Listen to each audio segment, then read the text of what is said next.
Hey everyone, welcome back to my channel. My name is Jessica, and this week I have another Instant Pot recipe for you guys, and it is delicious. It's so good. I'm excited to share that with you, so let's get into it. Here are some of the ingredients that we're using, and it looks like a lot, but it's really not, and they come together so well for this hamburger soup recipe. So we have some locally sourced organic ground beef. I have some potatoes, some that were left over in the fridge, a lot of spices and things that I'm using that are just very easy to access. So I'm going to go ahead and chop up a whole onion and dice that up really good. And then we'll get into cutting up our other vegetables. And I do like to cut up my veggies quite small because I have young children, and I find that the smaller it is, the easier it is for them to get a little bit of everything into one bite instead of being picky to pick something out or say, oh, what is this? I don't like it. It's like, no, I can actually go ahead and mash it up if I want to, just to incorporate everything together, especially for my youngest, who will be 2 here towards the end of summer. So even the carrots, I cut them up into 3 and then I dice them up, again, to keep everything nice and small, and it really does help with the flavor profile as well.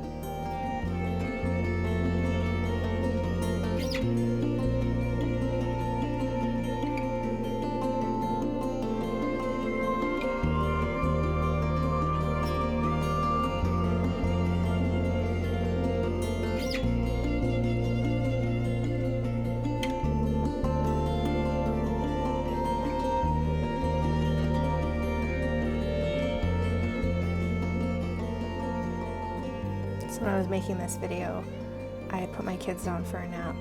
My girls are older, but they still nap once or twice a week, just to help with, if they're struggling with their emotions and having tougher days where they're fighting a lot. I find that they're just tired and they really need to nap. So I've been taking advantage of that time to make these videos, and I'm like trying to cut as quietly as I can.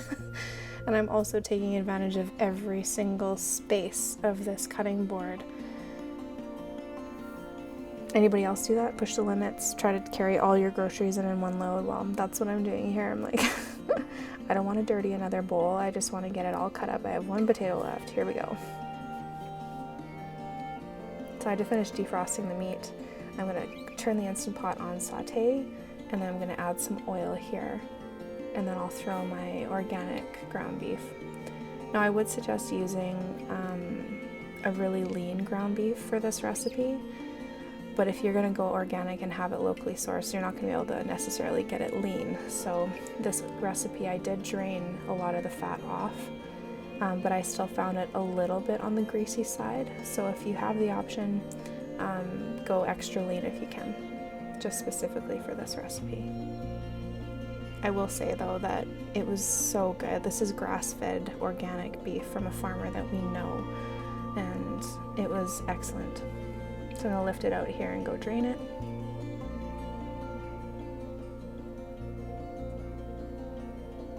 And I'll throw in the onions and let that saute for a bit. Let them get a little bit translucent, and then I'll go in and add some spices. So this is Italian seasoning. I get mine from Superstore, and I just really love the mixture.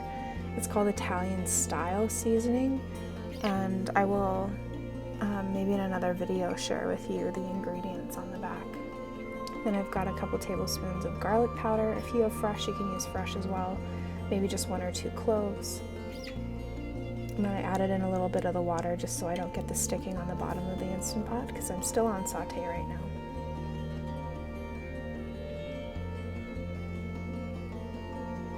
Add in a little bit of salt here, not too much, because I usually end up salting a lot more towards the end instead.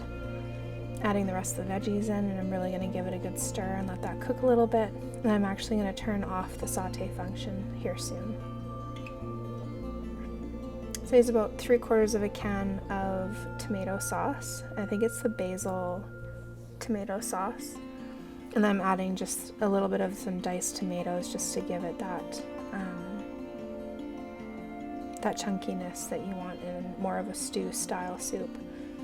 So I've added 3.5 cups of water, and this is beef bouillon going in there for an extra flavor profile because I didn't have any stock on hand. And I'm using baking soda, so there's only 1 teaspoon in here, but I find if you're struggling with maybe acid reflux or anything when you have tomatoes, adding some baking soda into your beans or tomatoes when they're in soups and things really helps with that. So I have Worcestershire sauce. I don't know how exactly you say that. People say it differently. I'm also adding a bay leaf in here and a little bit of pepper. And then I'll just give that one last stir and we'll be able to get started on the cooking process. So I'm gonna put the lid on and set it to 25 minutes. So you can click on the soup button.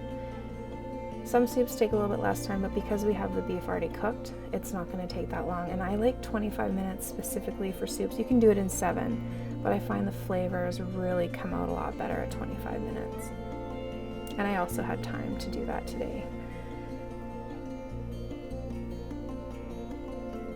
So I let the valve naturally release on this soup because I had more time, like I said. And as you can see, it looks more like a chili, but for our family, we like to actually have a lot of vegetables, a lot more chunks, instead of having to add crackers and stuff to soak up the broth. You can see here that there's a lot more chunkiness to it, like a stew, so I like to call it a stoop. Now for me, we are a dairy-free family, and I just really like having sour cream on my chili, on my hamburger soup. I love it, so I'm making a cashew-based sour cream here. And I will put the recipes for both the hamburger soup and this sour cream at the bottom for you in the description box.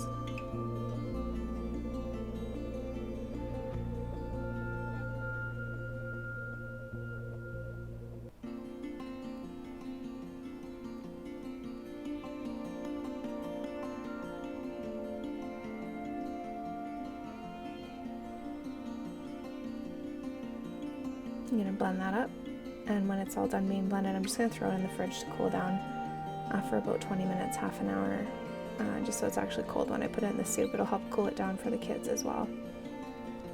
You'd be amazed at how similar this tastes to actual sour cream. It doesn't bother my tummy half as much, that's for sure.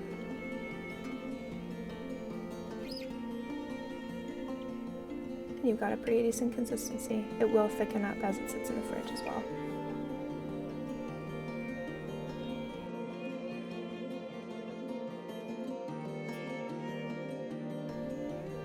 Alright, so there's my bowl and for the kids. And like I said, if you like a little bit of a chunkier consistency, especially for my youngest, I'm going to mash up all of this. And the veggies end up a lot softer for him.